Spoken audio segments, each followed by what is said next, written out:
تو میرے بھائیوں یہ سلسلہ جاری ہے، صحابہ پریشان ہیں. پھر اللہ تعالیٰ نے انہی حالات کے اندر، مصیبتوں میں، پریشانیوں میں، تکلیفوں میں، اللہ تعالیٰ نے سورۃ الکہف نازل فرمائی. سورۃ الکہف نازل فرمائی. اور یہ سورۃ الکہف صحابہ اکرام کے لیے، نبی کریم صلی اللہ علیہ وسلم کے لیے یہ ڈھارس کا کام دینے لگی. اسباب تھے اس میں، اگرچہ یہ نازل کیوں ہوئی تھی، اس کا پس منظر کیا ہے؟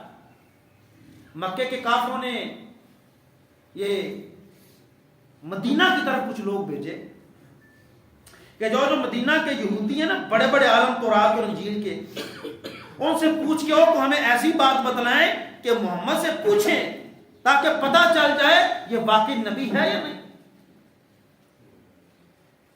تو وہاں سے وہ سبق سیکھ کے آئے. 3 سوال کیے. جیسے پوچھو غار والوں کی بات جانتا ہے، یہ قصہ جانتا ہے؟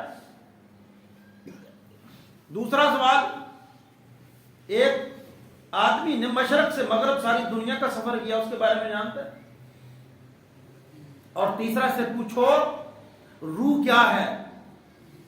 یہ 3 سوالات پوچھو.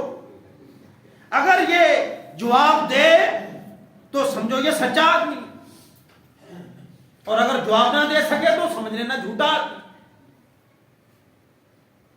سوال ہوا ہے، اللہ کے رسول صلی اللہ علیہ وسلم نے فرمایا کہ تم کل آنا، میں بتاؤں گا.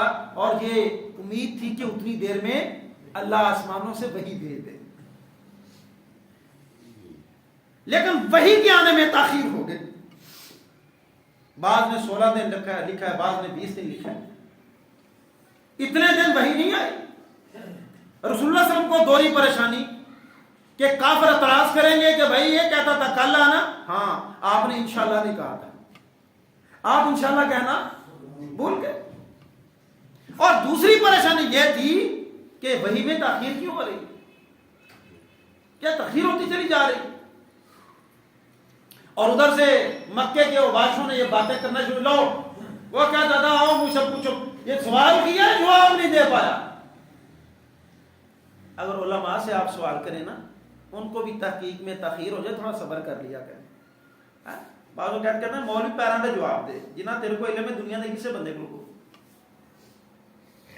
ضروری نہیں ہوتا ہر عالم کو ہر سوال کا جواب موقع پر آتا ہو، ضروری نہیں ہوتا. تو پھر اللہ تعالیٰ نے سورۃ الکہف نازل فرمائی، اور آپ علیہ الصلوۃ والسلام نے ان کفار کو پھر یہ ساری باتیں بتائی، سمجھائی. لیکن یہ تو ایک ٹیسٹ تھا، ماننا تو نہیں ہے. ہم تو وہ بات تلاش کر رہے تھے کہ یہ جواب نہ دے سکے. جس طرح پہلے 15-20 دن مکے میں طرح طرح باتیں کرنے کا موقع ملا تھا، ہم تو چاہتے تھے باتیں کرتے رہے اس کے خلاف. لیکن اللہ تعالیٰ نے آسمان سے تشفی بخش جواب بھیجا. بتاؤ کہ صحابہ کہف کون تھے، اور ان کے اندر اس واقعے کے اندر صحابہ کے لیے سبق تھا. وہ کیا تھا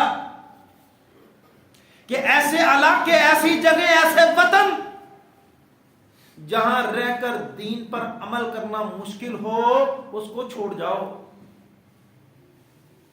اصحاب کہف کہاں رہے تھے؟ آبادی چھوڑی، کہاں چلے گئے؟ غار کے اندر. کہف کا معنی ہے بڑی غار ہے، ٹھیک ہے نا، ورنہ لفظ غار کا ویسے بھی استعمال ہوتا ہے، چھوٹی غار کو غار کہتے ہیں، کہف بڑی غار کو کہتے ہیں. الگ تلگ ہو گئے. اچھا چاہتے ہیں تو وہ بھی چلو تھوڑی سی ان کی بات مان لیتے ہیں، آخر رہنا ہے نا، تو حکومت تو قائم کرنی ہے. ان سے اسلام کی بات کیسے کریں گے، اللہ کی وحدانیت کی بات کیسے کریں گے؟ کچھ لوگ اور کچھ دو کا اصول اپنا لیتے ہیں اور اسی آبادی میں رہتے ہیں. جب مشکلات حد سے بڑھ جاتی ہیں، توحید تم سے چھینی جا رہی ہو، الگ ہو گئے ہیں، اللہ تعالیٰ کی عبادت کر رہے ہیں. تو صحابہ کو یہ مشورہ تھا کہ اب الگ ہونے کا وقت ہے. اور ذوالقرنین کے قصے میں کیا سبق تھا کہ تم ثابت قدم رہنا، دنیا کے اوپر اللہ حکومتیں نیک اور صالح لوگوں کو ہی دے گا، وہ بھی اللہ کا صالح بندہ۔ تم ثابت قدم رہنا، حالات بدل جائیں گے۔ اور حضرت موسیٰ اور خضر علیہ السلام کا واقعہ بھی یہی تھا کہ بعض اوقات انسان کو ظاہری طور پہ کچھ نظر آ رہا ہوتا ہے لیکن اس کے نتائج کچھ اور ہوتے ہیں۔ جس طرح حضرت خضر نے سوال کیے تھے نا، تم نے بچے کو کیوں مار دیا؟ ظاہری طور پہ تو نقصان لگ رہا تھا لیکن حقیقت میں معاملات کچھ اور تھے۔ تو تم نے ہمت نہیں ہارنی،